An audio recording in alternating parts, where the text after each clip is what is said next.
الحمدللہ رب العالمین والعاقبۃ للمتقین والصلاة والسلام علی سید الانبیاء والمرسلین وعلی آلہ واصحابہ الطیبین الطاہرین اما بعد فاعوذ باللہ من الشیطان الرجیم بسم اللہ الرحمن الرحیم تلک الرسل فضلنا بعدهم على بعد منهم من کلم اللہ ورفع بعدهم درجات صدق اللہ العظیم غوث اعظم بمن بے سر و ساما مدد قبلہ دین مدد کعبہ ایمان مدد انتظار کرم تست من عینی را اے خدا جو خدا بینو خدا دا مدد بگرداب بلا افتادہ کشتی ضعیفان و شکستہ رات و پشتی بحق کے خواجہ عثمان ہارون مدد کن یا معین الدین چشتی مدد کن یا معین الدین چشتی مدد کن یا معین الدین چشتی منبر پر رونق افروز ذوی الاحترام ذوی الاحتشام باصفا علماء کرام حاضرین محفل پردہ نشین ماؤں اور بہنوں السلام علیکم ورحمۃ اللہ وبرکاتہ۔ وعلیکم السلام ورحمۃ اللہ۔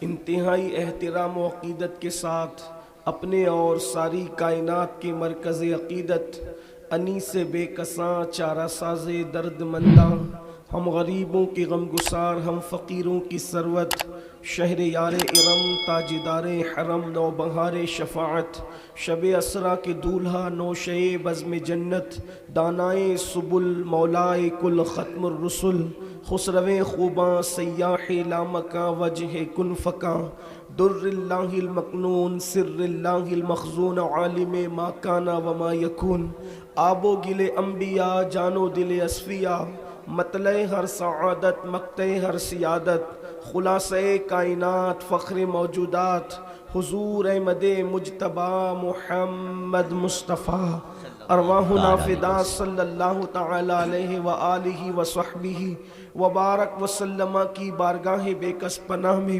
جس طریقے سے پڑھاؤں بلند آواز سے میرے ساتھ مل کر پڑھیں الصلاۃ والسلام علیک یا رسول اللہ علیک یا رسول اللہ الصلاۃ والسلام علیک یا نبی اللہ الصلاۃ والسلام علیک یا نبی اللہ الصلاۃ والسلام علیک یا حبیب اللہ الصلاۃ والسلام علیک یا حبیب اللہ وعلی آلک واصحابک یا نور اللہ واصحابک یا نور اللہ صلی اللہ تعالی علیہ وسلم۔ وہاں کیا جود و کرم ہے شہ بطحہ تیرا وہاں کیا جود و کرم ہے شہ بطحہ تیرا نہیں سنتا ہی نہیں مانگنے والا تیرا دھارے چلتے ہیں عطا کے وہ ہے قطرہ تیرا تارے کھلتے ہیں سخا کے وہ ہے ذرہ تیرا اور فرش والے تیری شوکت کا علو کیا جانے خسروا عرش پہ اڑتا ہے فریرہ تیرا اور میں تو مالک ہی کہوں گا کہ ہو مالک کے حبیب میں تو مالک ہی کہوں گا کہ ہو مالک کے حبیب یعنی محبوب و محب میں نہیں میرا تیرا اور تیری سرکار میں لاتا ہے رضا اس کو شفیع جو میرا غوث ہے اور لاڈلا بیٹا تیرا اور وہ غوث کیا ہے وہاں کیا مرتبہ اے غوث ہے بالا تیرا، وہاں کیا مرتبہ اے غوث ہے بالا تیرا، اونچے اونچوں کے سروں سے قدم اعلیٰ تیرا،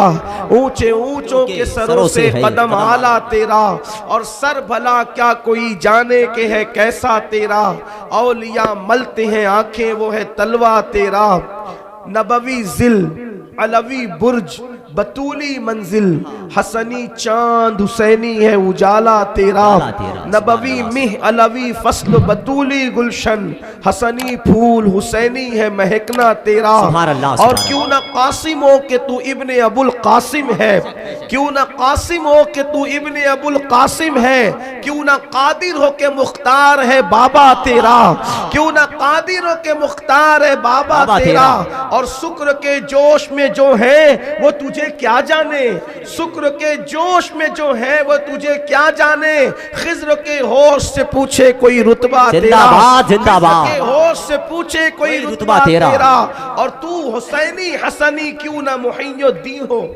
تو حسینی حسنی کیوں نہ محی الدین ہو، اے خضر مجمع بحرین ہے چشمہ تیرا، اور مصطفیٰ کے تنے بے سایہ کا سایہ دیکھا، مصطفیٰ کے تنے بے سایہ کا سایہ دیکھا، جس نے دیکھا میری جان جلوے زیبا تیرا، جس نے دیکھا میری جان جلوے زیبا تیرا۔ آج مبارک پور کی سرزمین پر جوار حضور حافظ ملت میں، دیار حضور حافظ ملت میں دو خاص عنوان پر ادارہ فدایانہ حضرت اویس قرنی کے احباب نے ایک محفل سجائی ہے جس کا عنوان ہے مصطفیٰ جان رحمت صلی اللہ علیہ وآلہ وسلم کی شان، اور دوسرا عنوان پیر پیراں میر میراں شاہ جیلاں سیدنا شیخ عبد القادر جیلانی سرکار غوث پاک رضی اللہ تعالیٰ عنہ کی شان۔ مجھ سے پیشتر، مجھ سے بہت بڑے علم والے، تقوی والے اور تجربے والے حضرات سے آپ گفتگو سن چکے ہیں، ان کے ملفوظات اور ان کی ثناخوانی سے آپ اپنے آپ کو مستفیض کر چکے ہیں، اور تھوڑی دیر مجھے بھی حکم ہے کہ میں ہر دو عنوان پر اللہ کی توفیق سے کچھ معروضات پیش کروں، حالانکہ دونوں عناوین ایسے ہیں کہ اس پر گفتگو ہو تو اس کے لیے بہت طویل وقت درکار ہے، لیکن چونکہ سردی کا موسم اور آپ کافی دیر سے یہاں موجود ہیں، بہت سارے احباب کھڑے ہوئے بھی ہیں، اس لیے کوشش کی جائے گی کہ جتنی دیر تک آپ کا ذوق سلامت ہے تھوڑی دیر کچھ گفتگو کی جائے۔ میں نے قرآن مقدس کی آیات سے ایک آیہ کریمہ کے کچھ حصے کی تلاوت کرنے کا شرف حاصل کیا ہے، جس میں اللہ تبارک و تعالیٰ نے انبیاء کرام کی شان کو بیان فرمایا۔ اللہ پاک ارشاد فرماتا ہے تِلْكَ الرُّسُلُ فَضَّلْنَا بَعْدَهُمْ عَلَى بَعْدٍ، کہ یہ وہ رسول ہیں جن میں ہم نے بعض کو بعض پر فضیلت عطا فرمائی ہے، اور پھر اشارہ کیا جاتا ہے مِنْهُمْ مَنْ كَلَّمَ اللَّهُ، اور بعض وہ ہیں ان میں سے کہ جن سے اللہ نے کلام فرمایا، اور پھر فرمایا جاتا ہے وَرَفَعَ بَعْدَهُمْ دَرَجَاتٍ، اور ان میں بعض وہ ہیں جن کو اللہ نے درجوں بلند کیا۔ اس کا مطلب یہ ہے کہ جن سے کلام کیا، یہ کوئی چھوٹا موٹا شرف نہیں ہے کہ اللہ کسی کو کلیم بنائے، کسی سے کلام کرے، بہت بڑی بات ہے کہ اللہ کسی کو شرف ہم کلامی عطا فرمائے، لیکن مفسرین فرماتے ہیں کہ جس سے اللہ نے کلام کیا، اشارہ حضرت موسیٰ علیہ السلام کی طرف ہے کہ اللہ نے ان سے کلام فرمایا، یعنی یہ ہے کہ اگر کوئی بندہ حضرت سیدنا موسیٰ علیہ السلام کی شان بیان کرے تو یہ کہہ سکتا ہے کہ ان کی انتہائی شان یہ ہے کہ اللہ نے ان سے کلام فرمایا، یہ ان کی شان ہے، یعنی کہ متعین کر دیا، تعین کر دیا کہ اللہ نے ان سے کلام فرمایا۔ اس کے آگے اگر کوئی بڑھے گا تو وہ مبالغہ ہوگا، یعنی کہ کلام فرمایا اتنا کہو، اب اگر کوئی یہ کہے کہ انہوں نے اللہ کو دیکھ لیا، یہ مبالغہ ہوگا، اس کی بے شک، اجازت نہیں ہے۔ لیکن آگے فرمایا جا رہا ہے وَرَفَعَ بَعْضَهُمْ دَرَجَاتٍ، اور بعض وہ ہیں اللہ نے جن کو درجوں بلند کیا، اور اس سے مراد ہم سب کے آقا و مولا مصطفیٰ جان رحمت صلی اللہ علیہ وآلہ وسلم کی شان ہے، جن کے بارے میں اللہ فرماتا ہے کہ ہم نے ان کو درجوں بلند کیا۔ کتنا بلند کیا اس کی حد اللہ نے بیان نہیں فرمائی، بلکہ فرماتا ہے وَلَلْآخِرَةُ خَيْرٌ لَكَ مِنَ الْأُولَىٰ، آپ کی آنے والی گھڑی پچھلی گھڑی سے بہتر ہے۔ وَرَفَعْنَا لَكَ ذِكْرَكَ، آپ کے لیے آپ کے ذکر کو بلند کیا۔ تو مصطفیٰ جان رحمت کا مقام، ان کا مرتبہ، ان کی عظمت، ان کی بزرگی کو اللہ نے متعین نہیں فرمایا۔ کیا فرمایا؟ ہم نے ان کو درجوں بلند کیا۔ اللہ اکبر! آپ اندازہ تو فرمائیں کتنا بلند کیا، اس کا کوئی تذکرہ نہیں، کتنا بلند کیا، اس کی کوئی حد نہیں۔ اب اس سے پتا چلا اگر کوئی بندہ یہ کہتا ہے کہ نبی کی ایک حد مقرر ہونی چاہیے، اللہ اکبر! جن کی فضیلت اور شان کی حد اللہ متعین نہ کرے، اس کی حد کون مقرر کر سکتا ہے؟ کون متعین کر سکتا ہے؟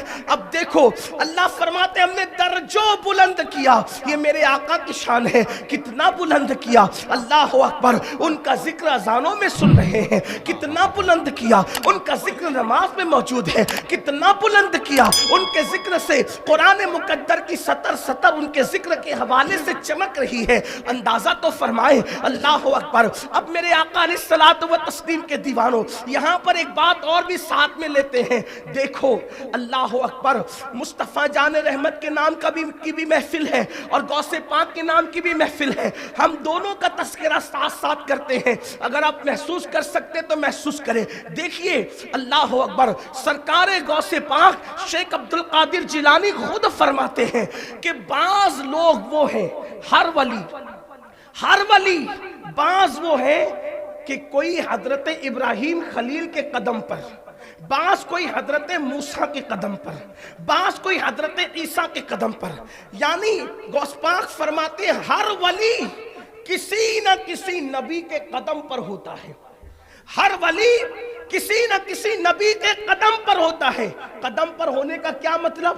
جس کو ولایت ابراہیمی دی گئی، یعنی جس نے ابراہیم علیہ السلام کے قدم پر ولی ہوا، تو ابراہیم علیہ السلام کی زندگی کا عکس جمیل اس ولی کی زندگی میں آپ کو نظر آئے گا۔ اسی طرح اگر کسی کی ولایت موسوی ہے تو موسیٰ علیہ السلام کی زندگی کی جھلکیاں، ان کا عکس پاک اس کی زندگی میں نظر آئے گا کہ جس کو اللہ نے ولایت موسوی عطا فرمائی۔ اب غوث پاک فرماتے ہیں کوئی کسی نبی کے قدم پر، کوئی کسی نبی کے قدم پر، فرمایا عبد القادر جیلانی اپنے جد کریم محمد الرسول اللہ کے قدم پر ہے۔ زندہ باد، زندہ باد، زندہ باد! فرمایا جہاں جہاں مصطفیٰ جان رحمت نے قدم رکھا، جہاں جہاں مصطفیٰ جان رحمت نے قدم رکھا، وہاں وہاں عبد القادر جیلانی نے قدم رکھا۔ سبحان اللہ، سبحان بس ایک مقام ایسا ہے کہ جہاں نبی نے قدم رکھا اور عبد القادر نے قدم نہیں رکھا، وہ جگہ نبوت کی جگہ ہے، وہاں عبد القادر کا قدم نہیں ہے۔ اللہ اکبر! فرماتے ہیں جب میں نے سفر کیا اللہ رب العزت کی طرف تو میرا ہم سفر کوئی نہ بن سکا سوائے محمد الرسول اللہ کے۔ اب دونوں باتیں ساتھ ساتھ چلے گی، گویا کہ اب مصطفیٰ جان رحمت کے جلووں کو دیکھنا ہے تو شیخ عبد القادر جیلانی کی زندگی کو دیکھیں۔ اسی کو تو میرے امام کہتے ہیں مصطفیٰ کے تنے بے سایہ کا سایہ دیکھا، مصطفیٰ کے تنے بے سایہ کا سایہ دیکھا، جس نے دیکھا میری جاں جلوہ زیبا تیرا۔ اب آپ دیکھیں غوث پاک کو اپنے نانا، اپنے جد کریم مصطفیٰ جان رحمت سے کیسی نسبتیں حاصل ہیں۔ میں مشابہت کی بات نہیں کر رہا ہوں، مماثلت کی بات نہیں کر رہا ہوں، لیکن میں نسبتوں کو گنانا چاہتا ہوں۔ غوث پاک کی عظمت کو سمجھو، غوث پاک کی بزرگی کو سمجھو، غوث پاک کی ولایت کو سمجھو۔ بہت سارے سارے لوگ یہ سمجھتے ہیں کسی پروپیگنڈے کے تحت گو سے پاک ہے، واللہ ایسا ہرگز نہیں ہے۔ سرکار غو سے پاک کی شان کیا اس کا اندازہ کرو۔ اللہ اکبر۔ میرے پیارے آقا صلی اللہ علیہ وآلہ وسلم کے دیوانوں، غو سے پاک کو اپنے جد کریم سے نسبت کیا ہے؟ دیکھیے آئیے پہلے رسول اللہ کی شان دیکھیں۔ اللہ اللہ، کوئی نبی پیدائشی نبی ہے، کوئی نبی دنیا میں آ کر نبی ہے۔ اللہ اکبر۔ جیسے مثال کے طور پر حضرت یوشع ابن نون پوری زندگی جناب موسیٰ کی خدمت کرتے رہے، لیکن موسیٰ علیہ السلام کے وصال کے بعد حضرت یوشع کو نبوت ملی۔ اسی طرح کوئی پیدائشی نبی حضرت عیسیٰ آتے ہیں اور جھولے سے کہتے ہیں انی عبداللہ آتانی الکتاب، گویا کہ یہ جھولے سے کہہ رہے ہیں۔ تو گویا کوئی پیدائشی نبی، کوئی دنیا میں آنے کے بعد نبی، کوئی 40 سال ہونے کے بعد نبی، مگر قربان جائیں مصطفیٰ جان رحمت کب سے نبی ہے؟ کسی نے پوچھا یا رسول اللہ، اللہ نے آپ کو نبوت کب عطا فرمائی؟ تو میرے آقا فرماتے ہیں آدم و حوا پانی اور مٹی کے درمیان کی منزلیں طے کر رہے تھے، اس وقت بھی میں اللہ کا نبی تھا۔ سبحان اللہ، سبحان فرماتے اس وقت بھی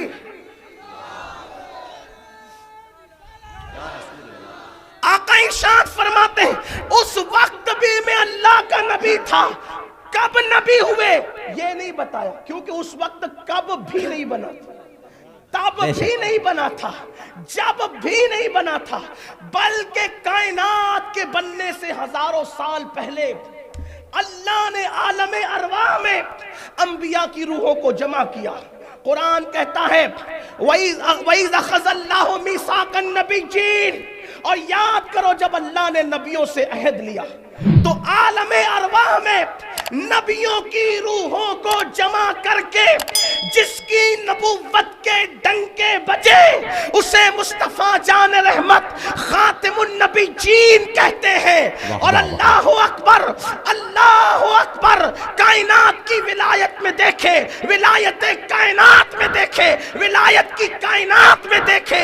اللہ اکبر۔ کوئی پیدائشی ولی ہے، کوئی دنیا میں آنے کے بعد ولی ہے۔ مثال کے طور پہ حضرت فضیل ابن عیاض جنگلوں میں زندگی گزری، اس وقت تک ولی نہ تھے، توبہ کی اس کے بعد ولی ہوئے۔ بشر حافی کی زندگی میخانے میں گزری، توبہ کی اس کے بعد ولی ہوئے۔ اسی طریقے سے مالک ابن دینار زندگی کہیں اور گزری، توبہ کی اس کے بعد ولی ہوئے۔ لیکن کچھ ولی پیدائشی ہے، سرکار غریب نواز پیدائشی ولی ہے، محبوب الہی پیدائشی ولی ہے، صابر کلیر پیدائشی ولی ہے، یہ سب پیدائشی ولی ہے۔ کچھ لوگ دنیا میں آنے کے بعد ولی ہوئے، کچھ لوگ پیدائشی ولی ہے۔ لیکن جب بات آتی ہے غوث پاک کی تو سرکار غوث پاک فرماتے ہیں ہماری ولایت عالم ارواح سے ثابت ہے۔ واہ واہ واہ واہ، سبحان اللہ۔ کائنات نبوت میں نبوت کے ڈنکے عالم ارواح میں مصطفیٰ جان رحمت کے بج رہے ہیں، اور کائنات ولایت میں ولایت کے ڈنکے عالم ارواح میں سرکار غوث پاک کے حوالے سے بج رہے ہیں۔ دیکھو کیا نسبت ہے، تیسری نسبت۔ ابراہیم علیہ السلام کے 2 بیٹے مشہور ہوئے، بیٹے تو اور بھی تھے، 2 بیٹے مشہور ہوئے۔ نسبت دیکھو اپنے نانا سے، اپنے نانا کے قدم پہ کیسے قدم رکھا غوث پاک نے۔ 2 بیٹے مشہور ہوئے، ایک اسماعیل علیہ السلام، ایک اسحاق علیہ السلام۔ اسماعیل علیہ السلام بڑے بیٹے، اسحاق علیہ السلام چھوٹے بیٹے۔ اسماعیل علیہ السلام نبی، لیکن اسماعیل علیہ السلام کے بعد پوری نسل اسماعیل میں کوئی مشہور نبی نہیں نظر آتا، کوئی مشہور نبی۔ بڑے بیٹے کی نسل خاموش ہے، اور چھوٹے بیٹے اسحاق نبی، ان کے بعد یعقوب نبی، ان کے بعد یوسف نبی، ان کے بعد نیچے آ جائیں تو کبھی ایوب نبی، داؤد نبی، سلیمان نبی، موسیٰ نبی، یوشع نبی، ہارون نبی، اسی طرح عیسیٰ علیہ السلام تک۔ گویا کہ حضرت یعقوب سے لے کر حضرت عیسیٰ تک سارے انبیاء کرام، انبیاء بنی اسرائیل کس کی نسل میں؟ چھوٹے بیٹے اسحاق علیہ السلام کی نسل میں، سب وہاں اسحاق علیہ السلام کی نسل میں ڈنکے بجنے نبوت کے، چرچے ہو رہے نبوت کے، اور نسل اسماعیل خاموش ہے، خاموش خاموش خاموش خاموش، حتیٰ کہ یہ نسل اسماعیل بڑے بیٹے کی نسل خاموش۔ کچھ لوگ یہ سوچ رہے تھے کہ ایسے خاموش ہے نسل اسماعیل کہ کہ اب قیامت تک اس کا ذکر پھر نہیں ہو سکے گا، مگر اللہ نے کرم کیا، وہاں سینکڑوں ہزاروں نبی آ گئے، ایک کے بعد ایک کے بعد ایک کے بعد ایک، الگ ترتیب، سلسلۃ الذہب، نور کی کڑیاں سونے کی کڑیوں کی طرح، لیکن یہاں پوری نسل خاموش ہے، مگر اللہ نے اسماعیل علیہ السلام کی نسل پہ کرم کیا اور ایک ہی کو پیدا کیا، لیکن نبیوں کا سردار بنا کر کے پیدا کیا۔ زندہ آباد زندہ آباد ایک زندہ ہی آیا نبیوں کا سردار بن کر۔ سبحان اللہ سبحان اللہ، زندہ باد زندہ باد زندہ باد، ماشاء اللہ۔ ایک ہی آیا نبیوں کا سردار بن کر کے آیا اور سب پر غالب آ گیا، اور میرے امام کہنے لگے سب سے اولا وہ اعلیٰ ہمارا نبی، ہمارا نبی، سب سے بالا وہ اعلیٰ ہمارا نبی، اپنے مولا کا پیارا ہمارا نبی، دونوں عالم کا دولہ ہمارا نبی، خلق سے اولیاء، اولیاء سے رسول اور رسولوں سے اعلیٰ ہمارا نبی۔ نسل اسماعیل میں ایک آیا اور سب پر غالب آ گیا اور سردار بن کر آیا۔ نسبت دیکھے غوث پاک کو اپنے نانا سے کیسے نسبت ہے۔ حضور کے بھی دو بیٹے، ایک حسن اور ایک حسین۔ صلب کے اعتبار سے تو حضرت قاسم اور ابراہیم حضور کے بیٹے ہیں، لیکن ابناءنا و ابناءکم کے تحت حضور کے دو بیٹے، ایک حسن اور ایک حسین۔ حضرت قاسم و ابراہیم کی ابنیت کا کوئی انکار نہیں، بالکل بے شک بیٹے، حضور کی 4 بیٹیاں اور 2 صلبی بیٹے، لیکن حضور علیہ السلام کے یہ 2 بیٹے حسن اور حسین، آقا فرماتے وہ میرے بیٹے ہیں۔ یہ حضور علیہ السلام نے مولا کائنات کی خصوصیت بیان کی کہ ہر نبی کی نسل اسی نبی کی پشت میں ہوگی، لیکن یہ مولا علی کی خصوصیت ہے کہ آقا نے فرمایا کہ میری نسل اللہ نے علی کی پشت میں رکھی۔ حضور کے 2 بیٹے، امام حسن امام، لیکن حسن کے بعد کوئی امام نہیں۔ کس اعتبار سے امام نہیں؟ غوثیت کبریٰ کے اعتبار سے امام نہیں، ورنہ ہمارا عقیدہ تو یہ کہ نبی کے گھر کا بچہ بچہ امام ہے۔ واہ واہ واہ واہ، سبحان اللہ سبحان اللہ۔ ہمارا عقیدہ ہے تیری نسل پاک میں ہے بچہ بچہ نور کا، تو ہے عین نور، تیرا سب گھرانہ نور کا۔ اللہ اکبر، بچہ بچہ امام ہے نبی کے گھرانے کا، جس کی رگوں میں رسول اللہ کا خون ہے وہ بچہ بچہ امام ہے۔ لیکن یہاں امامت بمانے غوثیت کبریٰ، امامت بمانے غوثیت کبریٰ، امام حسن غوث امام، لیکن حسن کے بعد کوئی امام نہیں۔ نسل حسن خاموش، نسبت دیکھو، وہاں بڑے بیٹے کی نسل خاموش، یہاں بڑے بیٹے کی نسل خاموش۔ پھر اس کے بعد وہاں چھوٹا بیٹا دیکھیں، اسحاق نبی، یعقوب نبی، یوسف نبی، اسی طرح ترتیب، اور یہاں چھوٹا بیٹا دیکھیں، امام حسن امام، زین العابدین امام، باقر امام، جعفر صادق امام، موسیٰ کاظم امام، علی رضا امام، تقی امام، نقی امام، حسن عسکری امام۔ سبحان اللہ سبحان اللہ۔ دیکھا، نسل حسن خاموش، نسل حسین میں امامت کے ڈنکے بج رہے ہیں، اور امامت کس اعتبار سے؟ غوثیت کبریٰ کے۔ اور غوثیت کبریٰ کیا ہے؟ شاہ ولی اللہ فرماتے ہیں کہ جسے اللہ غوثیت کبریٰ کا مقام عطا کرتا ہے، نظام کائنات کو اس کے تحت کر دیا جاتا ہے، بارش اس کے صدقے میں برستی ہے، اناج اس کے صدقے میں اگتا ہے۔ اسی طریقے سے آپ اٹھا کر کے شاہ ولی اللہ کو دیکھیں تو یہ نظام غوثیت کبریٰ، امام حسین کے بعد نسل حسین میں نسل حسن خاموش، وہاں بھی نسل اسماعیل خاموش، یہاں نسل حسن خاموش۔ لوگ سوچ رہے تھے حسن کی نسل گمنام تو نہیں ہو جائے گی، لیکن اللہ نے ایک پیدا کیا، نسل نسبت دیکھ، وہاں نسل اسماعیل خاموش تھی، سردار انبیاء بنا کے پیدا کیا، یہاں نسل حسن خاموش تھی،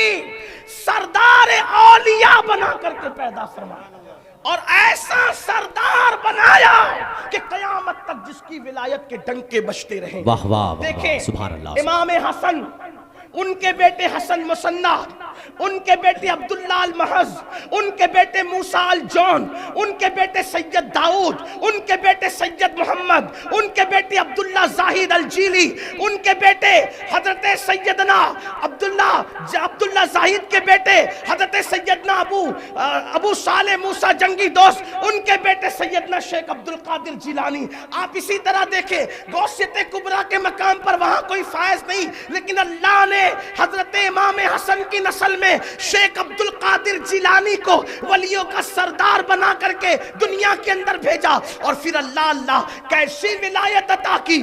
وہ چوتھی مناسبت دیکھے، جب امام حضرت سیدنا اسماعیل علیہ السلام کی نسل میں سید الانبیاء کو نبی بنا کر بھیجا تو ردائے نبوت کو قیامت تک پھیلا دیا. اور جب غوث پاک کو حسن کی نسل میں سردار اولیاء بنا کے بھیجا تو ردائے غوثیت کبریٰ کو قیامت تک کے پھیلا دیا. اسی لیے تو غوث پاک فرماتے ہیں سب کے سورج چمکتے ہیں، چمک کر ڈوب جاتے ہیں، عبدالقادر کا سورج قیامت تک نہیں ڈوب سکتا. سبحان اللہ. نعرے تکبیر، نعرے رسالت. سب کے مرغ بولتے ہیں، بول کے چپ ہوتے ہیں، عبدالقادر کا مرغ قیامت تک چپ نہیں ہو سکتا. اسی کو میرے امام کہتے ہیں مرغ سب بولتے ہیں، بول کے چپ ہوتے ہیں، ہاں اصیل ایک نوا سنجا رہے گا تیرا. پھر آپ دیکھیں کائنات نبوت میں میرے نبی کے آگے سب نے ادب سے گردنیں جھکائی اور مسجد اقصیٰ میں سب پیچھے کھڑے رہے. میرے امام کہتے ہیں نماز اقصیٰ میں تھا یہی سر، آیا ہو مانی یہ اول آخر ہے، دست بستہ وہ پیچھے حاضر جو سلطنت آگے کر گئے تھے. نسبت دیکھو، انبیاء وہاں سب ادب سے گردن جھکا رہے میرے آقا کے آگے، اور یہاں اولیاء سب گردن جھکا رہے ولایت کی کائنات میں غوث پاک کے آگے. اور غوث پاک کہتے ہیں میرا یہ قدم ہر ولی کی گردن پر ہے. بعض لوگ کہتے ہیں کہ انہوں نے تو سکر میں کہا، ہم سنیوں کا عقیدہ یہ بالکل نہیں ہے کہ انہوں نے سکر میں کہا. زبدۃ الآثار فی تلخیص بہجۃ الاسرار میں شیخ محقق شیخ عبداللہ محدث دہلوی فرماتے ہیں کہ غوث پاک فرماتے ہیں کہ جب مجھے یہ کہنے کا حکم ہوا، پہلے تو انہوں نے اپنی مرضی سے کہا بھی نہیں. غوث پاک کہتے ہیں مجھے کہنے کا حکم ہوا کیا کہ میرا یہ قدم ہر ولی کی گردن پہ. تو جب کہنے کا حکم ہوا تو غوث پاک کہتے ہیں اللہ نے میرے دل پہ تجلی فرمائی. یہ اللہ نے میرے دل پہ تجلی فرمائی، کوئی ذرا اس پہ غور تو کرے. اللہ پہاڑ پہ تجلی فرمائے تو پہاڑ ریزہ ریزہ ہو جائے. اور غوث پاک فرماتے ہیں میرے اللہ نے میرے دل پہ تجلی فرمائی اور رسول اللہ صلی اللہ علیہ وآلہ وسلم نے مجھے خلعت بھیجا، مجھے نوازا گیا خلعت سے. اور پھر کہا کہ عبدالقادر کہو کہ میرا یہ قدم ہر ولی کی گردن پر ہے. تو سرکار غوث پاک فرماتے پھر میں نے کہا کہ میرا یہ قدم ہر ولی کی گردن پر ہے. جب غوث پاک یہ کہہ رہے تھے تو افق بھر گیا تھا، سب لوگوں نے اپنی اپنی گردنیں سرکار غوث اعظم کے آگے جھکا دی. اللہ اکبر. میرے امام کہتے جس کی منبر بنی گردن اولیاء اس قدم کی کرامت پہ لاکھوں سلام. اللہ اکبر. کائنات نبوت میں انبیاء ان کا احترام کرنے جو سردار انبیاء ہے، اور کائنات ولایت میں ان کا احترام کیا جا رہا ہے جو سردار اولیاء ہے. ایک بات اپنی بات سمیٹتے ہوئے عرض کروں، مبارک پور والوں، مصنف نے کہاں تک انصاف کیا یہ تو مصنف جانے، لیکن اپنے الفاظ کے جامع میں تفریع الخاطر فی مناقب عبدالقادر امام اربلی کی کتاب ہے، اور فتاوی رضویہ شریف کے حاشیے پہ لکھا گیا ہے کہ بڑے محدث تھے امام اربلی. امام اربلی کو اہل علم جانتے ہیں. ان کی کتاب ہے تفریع الخاطر فی مناقب عبدالقادر. اب دھیان سے سننا، میری گفتگو یہاں سے پھر دوسرے عنوان کی طرف ٹرن ہو جائے گی، لیکن اس عنوان کے حوالے سے ایک بات، اپنے نانا سے کیا مناسبت ہے غوث پاک کو. نمبر 1 آپ نے سنا، 2 3 4 سنا. 5ویں نسبت آپ یہ سن لیں کہ رسول اللہ کی آمد سے پہلے ہر نبی آپ کی آمد کا ذکر کرتا ہے، بے شک اور غوث پاک کو دیکھے کائنات ولایت میں آپ کی آمد سے پہلے اولیاء آپ کا ذکر کرتے ہیں۔ واہ واہ سبحان اللہ سبحان چھٹی مناسبت بھی سن لیں، وہ تفریح الخاطر سے ایک بات پڑھنے کے سے پہلے ایک اور نسبت سن لیں۔ رسول اللہ کی آمد سے پہلے ان کی آمد کے ڈنکے بجے، غوث پاک کی آمد سے پہلے ان کی آمد کے ڈنکے بجے ولایت کی کائنات میں۔ چھٹی مناسبت یہ کہ جتنا رسول اللہ پہ لکھا گیا اتنا کسی نبی پہ نہیں لکھا گیا، بے شک بے شک اور ولایت کی کائنات میں جتنا غوث پاک پہ لکھا گیا اتنا کسی کی زندگی پہ نہیں لکھا سبحان گیا۔ اللہ سبحان اللہ ساتویں مناسبت یہ بھی لے لے کہ جب رسول اللہ پیدا ہوئے تو عرب میں بیٹے ہی بیٹے پیدا، غوث پاک رضی اللہ تعالیٰ پیدا ہوئے جیلان میں، تو اس دن سرکار غوث پاک رضی اللہ تعالیٰ فرماتے 11,000 بیٹے پیدا، اور اللہ نے سب کو ولایت عطا فرمایا۔ سبحان اللہ سبحان اللہ رسول اللہ سے زیادہ کسی نبی کی امت نہیں، ولایت کی کائنات میں غوث پاک سے زیادہ کسی کے سلسلے میں مرید نہیں۔ زندہ باد زندہ باد زندہ باد مناسبت دیکھیں، نسبت دیکھیں، لیکن جو بات امام اربلی کی کتاب سے پڑھنا چاہتا ہوں، پھر کہتا ہوں امام اربلی نے انصاف کہاں تک کیا وہ جانے، لیکن میں نقل کر رہا ہوں، توجہ کرنا، میرے غوث کی شان کیا، غوث پاک کا مقام کیا۔ اللہ اکبر، آپ نے وہ واقعہ سنا ہوگا، مجھے یہ واقعہ اس لیے یاد آ گیا ناظم صاحب، ناظم اجلاس، اس لیے یاد آ گیا کہ جو کمیٹی آج کا پروگرام کر رہی ہے ان کا نام ہے فدایان حضرت سیدنا اویس قرنی، تو میں نے سوچا کہ کمیٹی کا نام حضرت اویس قرنی پر ہے تو تھوڑا ذکر اویس قرنی بھی کروں، سبحان اللہ اور سبحان اللہ اپنے عنوان کے تحت کروں گا، اس سے ہٹ کے نہیں۔ آپ نے وہ مشہور واقعہ سنا، آپ کو پتا ہے اہل سنت کی اکثر کتب میں جہاں حضرت اویس قرنی کا ذکر موجود ہے کہ اللہ کے رسول علیہ السلام نے اپنا جبہ شریف، پیرہن شریف فاروق اعظم اور مولا کائنات کو دیا کہ فرمایا کہ یہ اویس کو دے دینا اور اس کو میرا سلام کہنا، ٹھیک، اور فرمایا کہ اس سے کہنا کہ وہ میری امت کے لیے دعا کرے، ٹھیک۔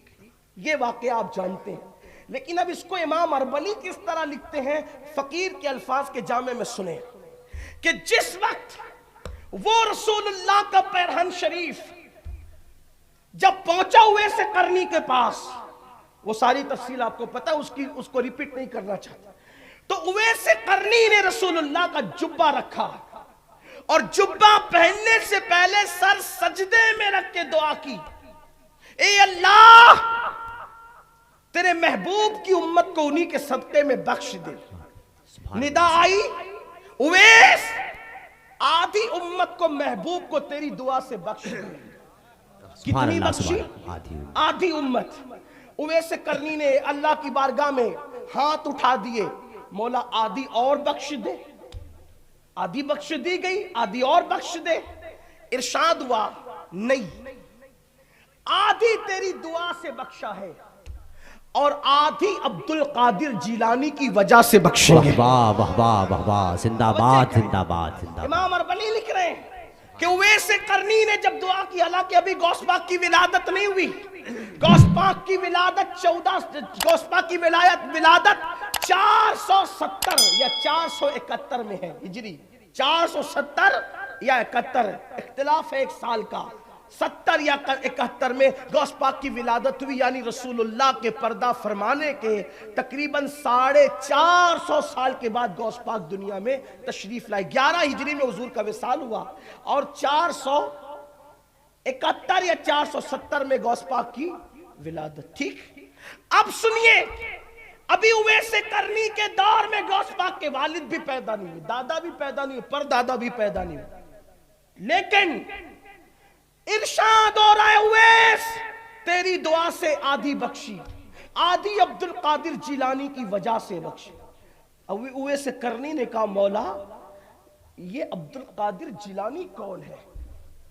توجہ کریں، امام اربلی تفریح الخاطر میں لکھ رہے ہیں فی مناقب عبد القادر میں، جس کو میں مفہوم کے طور پہ اپنے الفاظ کے جامع میں پیش کروں۔ اویس قرنی نے پوچھا مولا یہ عبد القادر کون ہے؟ جس کی شان یہ کہ اللہ فرمایا کہ اس کی وجہ سے بخشیں گے اور امت کو اس کی وجہ سے بخشیں گے، تو یہ عبد القادر ہے کون؟ ارشاد ہوتا ہے یہ عبد القادر میرے نبی کے بیٹوں میں ایک بیٹا ہے. جو مقام نبیوں میں اللہ نے محمد الرسول اللہ کو عطا فرمایا, وہ مقام ولیوں میں اللہ نے عبد القادر جیلانی کو عطا فرمایا. واہ واہ واہ واہ, مولا یہ سبحان رہتا اللہ. کہاں ہے؟ یہ ہے کہاں؟ کہا بھی یہ پیدا نہیں ہوا, یہ ہے کہاں؟ تو کہا یہ اس وقت فی مقعد صدق عند ملک مقتدر کے مقام پر موجود ہے. اللہ اکبر. تو عرض کی مولا اس کی شان کیا ہے؟ تو ارشاد ہوا اویس جسے عبد القادر کہتے ہیں وہ میرا بھی محبوب ہے اور میرے محبوب کا بھی محبوب ہے. جو اس سے محبت کرے گا ہم اس سے محبت کریں گے, اس کو وہ مقام عطا کریں گے کہ ولیوں کا سردار بنائیں گے. اور ایک وقت آئے گا جب وہ دنیا میں پیدا ہوگا تو وہ کہے گا قدمی حاضی علی رقبت کل ولی جلہ, کہ میرا یہ قدم ہر ولی کی گردن پر ہے تو سارے ولی اس کے لیے اپنی گردن کو جھکا دیں گے. اویس کرنی کا اتنا سننا تھا.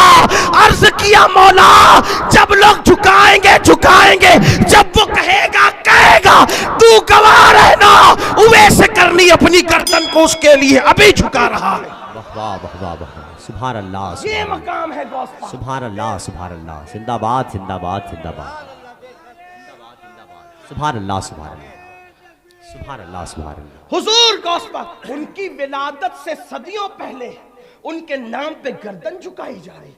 اور دیکھیں سید الطائفہ طاؤس العلماء حضرت جنید بغدادی رضی اللہ تعالیٰ ایک مرتبہ خطبہ دیتے ہوئے کہتے ہیں میری بھی گردن پہ آپ کا قدم ہے.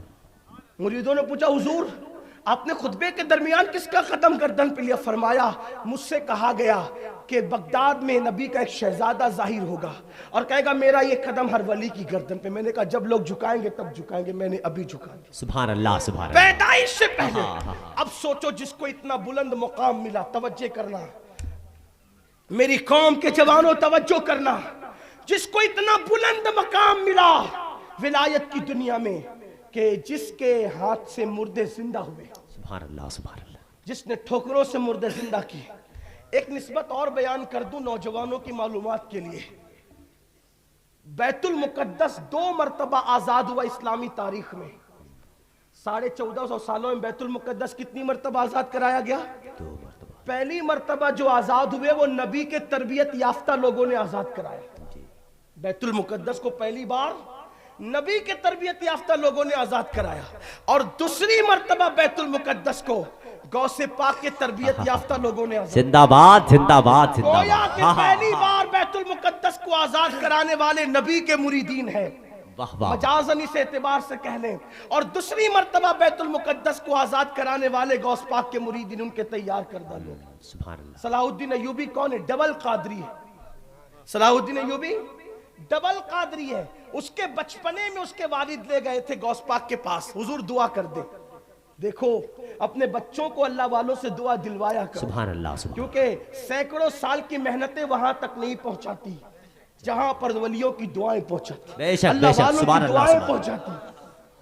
صلاح الدین کے والد کہتے اس کے لیے دعا کرو. غوث پاک کی گردن پہ ہاتھ پھیرتے ہوئے غوث پاک نے صلاح الدین کی گردن پہ غوث پاک نے ہاتھ پھیرتے ہوئے دعا کی, اللہ اس سے وہ کام لے کہ قیامت تک اس کے کارناموں کے ڈنکے بجتے. زندہ باد زندہ باد زندہ باد. ہاں آپ کو یہ بھی بتا دوں کہ غوث پاک کے مدرسے سے ہر سال 3000 علماء اور محققین فارغ ہوتے تھے, اور کم و بیش 37 سال تک غوث پاک نے یہ خدمت انجام دی. اس کی تعداد بھی تقریباً 1 لاکھ سے زائد ہوتی ہے. رسول اللہ نے 1 لاکھ سے زائد افراد تیار کر کے قوم کو دیے. اپنے نانا سے مناسبت دیکھیں, 1 لاکھ سے زائد علماء غوث پاک نے تیار کر کے. اسی لیے تو صلاح الدین ایوبی کی فوج میں جو بیت المقدس آزاد کرانے نکلے تھے, صلاح الدین ایوبی کی فوج کے چیف ایڈوائزر غوث پاک کے مرید بھی تھے, خلیفہ بھی تھے, تربیت یافتہ بھی تھے. بلکہ ایک بات مجھے یاد آتی ہے کہ حضرت صلاح الدین ایوبی جب بستر پہ دنیا سے جانے لگے تو کسی نے کہا صلاح الدین تم نے اتنی بے جگری سے لڑائیاں کی, موت کے منہ میں گئے لیکن نکل کے بچ کے واپس آئے, تمہاری گردن کو کوئی کاٹ نہ سکا. تو صلاح الدین کہتے ہیں وہ گردن پہ تلوار کیسے چل سکتی ہے جس پر مرشد غوث پاک کا ہاتھ پھرایا گیا. زندہ باد. نسبتیں دیکھیں, سبحان اللہ سبحان اللہ. زندہ باد زندہ باد. سبحان اللہ سبحان اللہ. نسبتیں دیکھیں. لیکن مجھے حیرت ہے جس کے ٹھوکروں سے مردہ زندہ ہو, جس کو اللہ قسمیں دے دے کے کھلائے. امام کہتے ہیں قسمیں دے دے کے کھلاتا ہے پلاتا ہے تجھے, پیارا اللہ تیرا چاہنے والا تیرا, جو نبی کے بے سائے کا سایہ بن کر دنیا میں آئے, اس کے دل میں اللہ کی خشیت کا عالم کیا ہے, اللہ کے خوف کا عالم کیا ہے. ذرا توجہ کرنا, آج ہماری زندگیوں میں جمعہ کی 2 رکعت کے علاوہ اور نمازیں ہے بھی نہیں.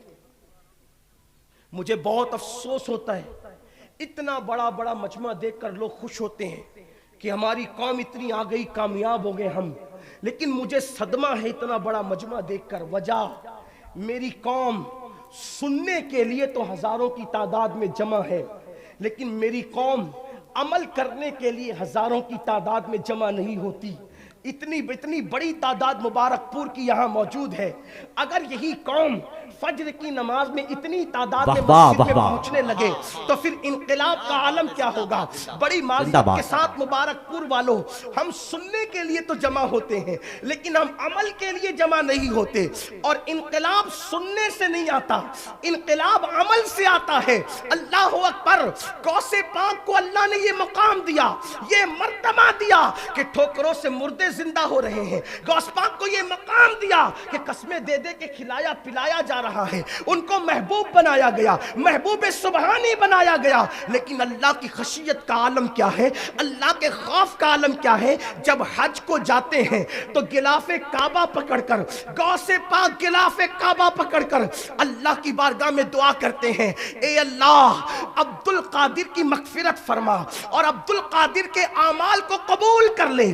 عبد القادر کے اعمال اگر تیری بارگاہ میں قبولیت کے قابل نہیں, عبد القادر کے اعمال اگر تیری بارگاہ میں قبولیت کے قابل نہیں, تو مولا قیامت کے دن تو عبد القادر کو اندھا اٹھانا, اس لیے کہ تیرے بندوں کے درمیان وہ شرمندگی سے محفوظ ہو جائے. آپ سے پوچھنا چاہتا ہوں, جس کے اعمال کا حال یہ ہے کہ اللہ اکبر, امام یافعی فرماتے ہیں غوث پاک نے کبھی کبھی ایک رات میں 1000 رکعت تک نماز ادا فرمائی. غوث پاک کا 15 سال تک معمول تھا کہ آپ نے ایک رات میں قرآن مقدس ختم کیا, اور 40 سال تک کے یہ معاملہ رہا کہ عشاء میں وضو کرتے ہیں روزانہ اور فجر تک وہی وضو قائم رہتا ہے. یعنی سوتے نہیں ہیں, بستر پر پیٹ نہیں لگاتے, راتوں کو آرام نہیں کرتے, بلکہ پوری رات عبادت میں گزار دیتے ہیں. اب میں پوچھنا چاہتا ہوں ولیوں سے محبت کرنے والوں سے, اب پوچھنا چاہتا ہوں عشق رسول کا دعویٰ کرنے والوں سے, غوث پاک تو 40 سال تک عشاء کے وضو سے فجر پڑھ رہے روزانہ, ہم عشاء کے وضو سے کم عشاء تو پڑھیں اور فجر کے وضو سے کم فجر تو پڑھیں. اللہ اکبر. آج میری قوم یہ شکوے کر رہی ہے, میری قوم شکایت کر رہی ہے, مولانا دیکھو دنیا میں ہمیں مارا جا رہا ہے, دنیا میں ہمیں پیٹا جا رہا ہے, دنیا میں ہمیں قتل کیا جا رہا ہے, دنیا میں ہمارے گھروں کو آگ لگائی جا رہی ہے. میں کہوں گا جس قوم نے اللہ کے گھر کو ویران کر دیا, اس قوم کے گھروں کو آباد کیسے کیا جا سکتا ہے. اللہ اکبر. وہ کون سا جرم ہے, وہ کون سا گناہ ہے جو مسلم امہ کے جوانوں کی زندگی میں نہیں. بد نگاہی سے لے کر بدکاری کے اڈے تک ہمارے جوان گناہوں کے اڈوں پہ نظر آ رہے ہیں. میں پوچھنا چاہتا ہوں, کیا اللہ نے جوانی پاپ کے لیے دیا تھا, کیا اللہ نے جوانی آوارگی کے لیے دیا تھا, کیا اللہ نے جوانی اللہ اکبر آنکھوں کو آوارہ کرنے کے لیے دیا تھا, کیا اللہ نے جوانی بدکاری کے لیے دیا تھا. کیا یہ اللہ کا پیغام بھول گئے؟ دنیا میں آ کر گناہوں کے اڈوں کو آباد کرنے والوں, دنیا میں آ کر پاپ کے اڈوں کو آباد کرنے والوں, دنیا میں آ کے اپنی پاکیزہ نگاہوں سے عورتوں پر پاپ کی نظر ڈالنے والوں, میں کہتا ہوں حیرت ہے جس قوم کا عقیدہ یہ ہو کہ قبر میں رسول اللہ کا دیدار ہوگا اور جنت میں اللہ کا دیدار ہوگا, اس آنکھوں سے جو قوم پوری رات زنا کے مناظر دیکھے, جو قوم پوری رات سیریل دیکھے, پوری رات فلمیں دیکھے,